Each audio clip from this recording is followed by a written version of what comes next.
We love mathematics. Diba? Mahal na mahal natin yung math. How we love it. Math is our favorite subject.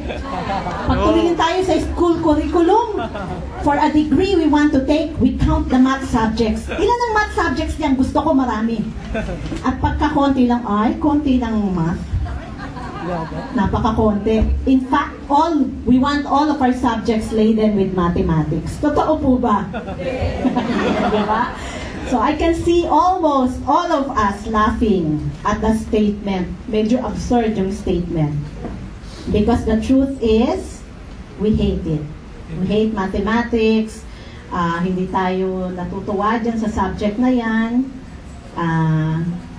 Only a gifted few would not to that statement. How many of here really, from the bottom of their heart, can say, I love mathematics? Meron yung mga math wizards sa likod. Parang 2 o 3 lang. Math is our least favorite subject. We skip through it in the school curriculum, di ba? And our face brighten when there are only 2, algebra and business math. In fact, we even want to drop algebra at all. About let x be the value of x and y be the value of that, and then tapos ang dami-daming mga alphabet doon. And we ask, does anyone ever use algebra?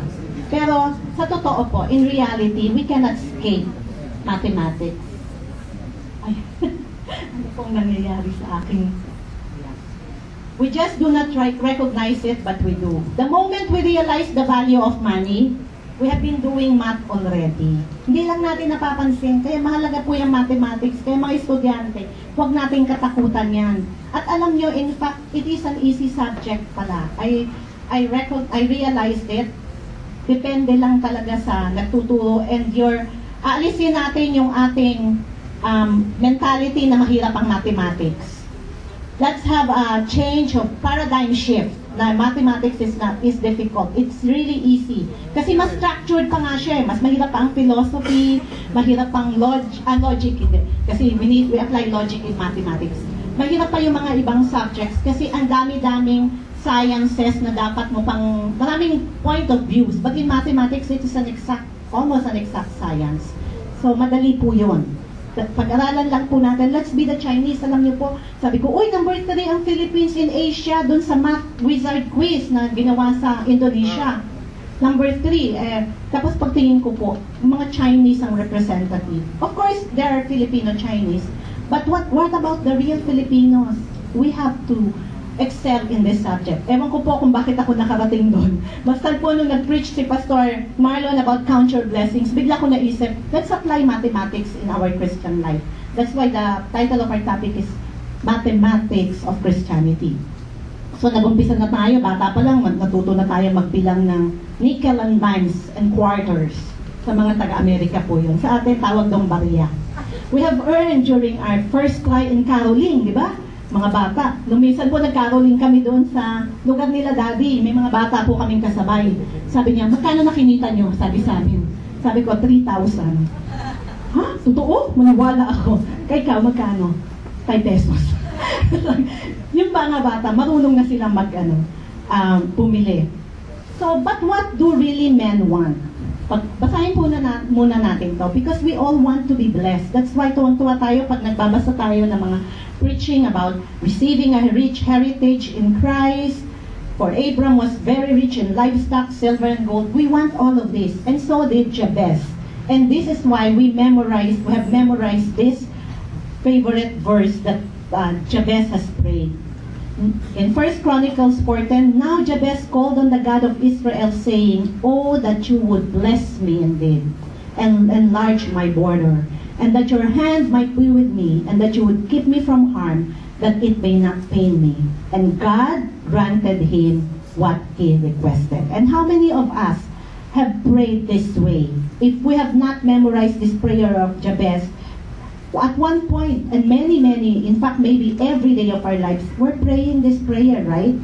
That we want the Lord to bless us indeed, and we are indeed blessed when we received our Lord Jesus Christ as our true Lord and Savior. And we want our borders enlarged, our territories enlarged. And today we will find the key. Maybe it's not the end all and be all, pero may mga guidelines po tayo sa buhay na maa-adapt sa ating pong mga buhay upang ito pong prayer ni Jabez can also be manifested in the lives of everyone who are here. What men want? Ano bang gusto ng tao? Nabasa po natin ito, sabi ng Panginoon, you are so much concerned about treasures. And if we equate treasure today, it's really about money, di ba? So, kita niyo po yan. Iba-ibang currency po ang nilagay ka ni Brother Gilbert. At sana po meron tayo niyan, di ba? In dollars, in peso, and bulk of dollars. So, treasures are really foremost in the hearts of many people. At huwag na po tayo mag-ipokrita. Tayo rin. Because it's really required and it's really needed. So, pero gusto lang po ng Panginoon na iayos natin yung pag-desire po natin when it comes to treasure, food, drink, and clothing. Yan po yung essence ng kanyang preaching sa Matthew 5, 6, and 7. Na you are too much concerned about treasure here on earth. You are much concerned about food, drink, and clothing. Alam po ng Panginoon na kailangan natin yan. And He has given us the key into achieving them according to His will. The basic things we need to live. In other words, men are concerned on things that will prolong this life. Ang concern natin lagi ay yung mga bagay na magpapahaba ng ating pong mga buhay. Kasi pag marami kang pera, you can really prolong life, di ba? Kahit na nandun ka na sa hospital, pwede ka pang kabitan ng iba-ibang tube na 10 pesos, 10,000 every hour yata yung ganun. So, if you have treasure, you can really prolong this life. But the Lord knows the true key to achieving the things men worry about. We want these things added to our lives, but we fail to follow the key principles. So there are key principles that we need to follow if we want to achieve these things. Therefore, we worry, for we are far from achieving them. Kaya po pala tayo nag-worry kasi malayo tayo in achieving the things that we are most concerned about. And these are treasures, food, drink, and clothing.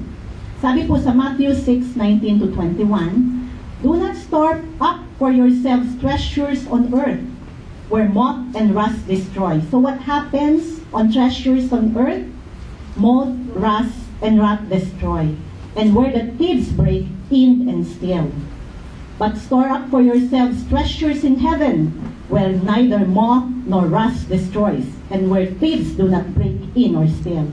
For where your treasure is, there your heart will be also.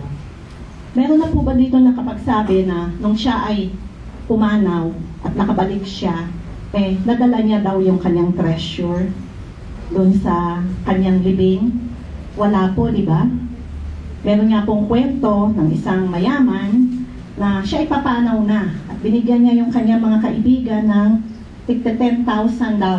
Sabi niya, bigyan ko kayo $10,000 para lang patunayan na yung treasure na yan ay kayang kundalahin sa libingan. Kaya pag namatay ako, ihulog nyo yung $10,000 na yan doon sa aking kabaong. And true enough, it happened.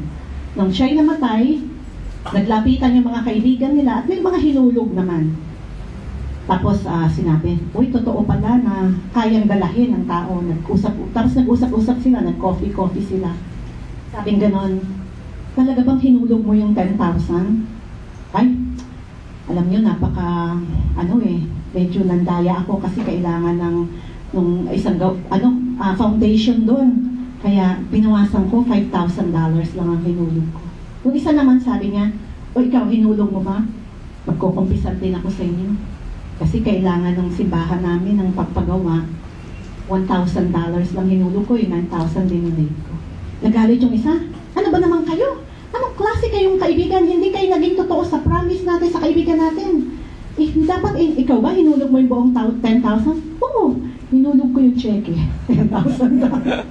Cheque ang hinulog niya. Wala naman yun, hindi naman ma-encash. It's just an illustration, a funny illustration, that men can really not bring their treasures pagdating sa libingan. So, why worry about it?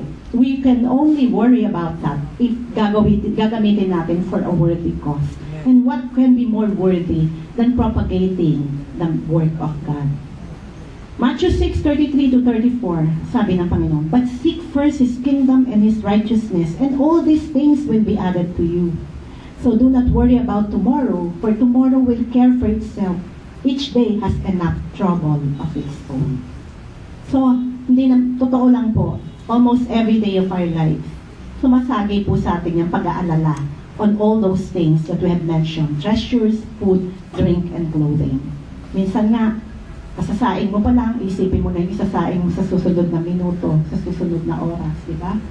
Or pagtingin mo sa bigas, meron pa namang kalahating kaban, nag-worry ka na kung kailan dadating yung susunod.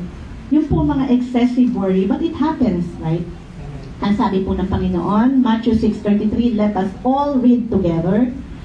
Seek ye first the kingdom of God and His righteousness, and all these things shall be added unto you. So, talaga po kasi na alam ng Panginoon that we worry about these things. So, ano po yung dapat natin gawin? What a Christian should add to his spiritual life? Now we're going to start applying the principles of mathematics. My dear Aunt Sally, sino po yung nakakaalam nun? Multiplication, division, addition, subtraction. My dear Aunt Sally, it can be applied into our life. So, unang-una po, what a Christian should add to his spiritual life? Ano bang dapat natin idagdag? Number 1, hala po natin meron pang more deep than that, but we're going back to basic. We should add foremost to our spiritual life the desire to seek the kingdom of God. Kasi lagi natin naririnig seek ye first the kingdom of God. But have we really desired seeking the kingdom of God? Baka akala kasi natin, sinisik na natin, nung pala nawala na yung desire natin to seek it. After having been in the Christian life for 8 years, 12 years, 15 years, 2 years, 2 months, 2 weeks, nawala na yung desire to seek the kingdom of God. But the Lord is saying, and here is the key. Sabi niya, ito muna yung gawin nyo, and all these things shall be added unto us. You are yung focus kasi ng attention natin, nagwo-worry tayo agad dun sa all these things that shall be added unto us. But we have forgotten the basic steps towards achieving those things that shall be added unto us after we have done and added these things. Number 1, the desire to seek the kingdom of God. And let us say today, Lord, I will add continuously in my life the desire to seek your kingdom in my life. Amen po? Amen. Number 2, the desire to seek the righteousness of God. Yun naman po yung sinabi niya you are worried about these things that the rust, moth, and will destroy. But you should only be concerned about 2 things. Seek ye first the kingdom of God and His righteousness, and the gift, all these things shall be added unto us. Are we worrying about a lot of things today? Let us focus on what the Lord Himself has spoken. Seek ye first the kingdom of God and His righteousness, and all these things shall be added unto you. The focus is on seeking first the kingdom and the righteousness of God. Hindi doon na, and all these things shall be added unto us. Dahil doon po minsan na-emphasize. So, we want all these things added to us, treasures, food, drink, and clothing. Then, we have to add these things.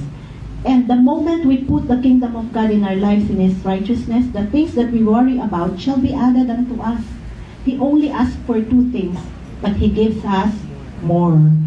Dalawa lang hinihingi sa atin ng Panginoon, pero ibibigay niya sa atin, higit-higit pa doon. Okay. For that is how the Lord gives. He gives exponentially. Alam po ba natin yung exponential growth? It occurs when the growth rate of a mathematical function is proportional to the function's current value. So kung gusto mo ng, Lord, I want 10 times more. So, you raise it to the 10th power, you raise it to the 20th power. Pero tayo, baka nandun lang tayo, raise it to the 1 power. Hindi tayo nag-expect ng more from our Lord. So, kasi hindi ko alam yung principle of exponents yung exponential function po yan. Nung tinuro yan, absent ako sa nung anong yan. Nagliban ako kasi I hate math. But then that is how the Lord gives. We need to focus on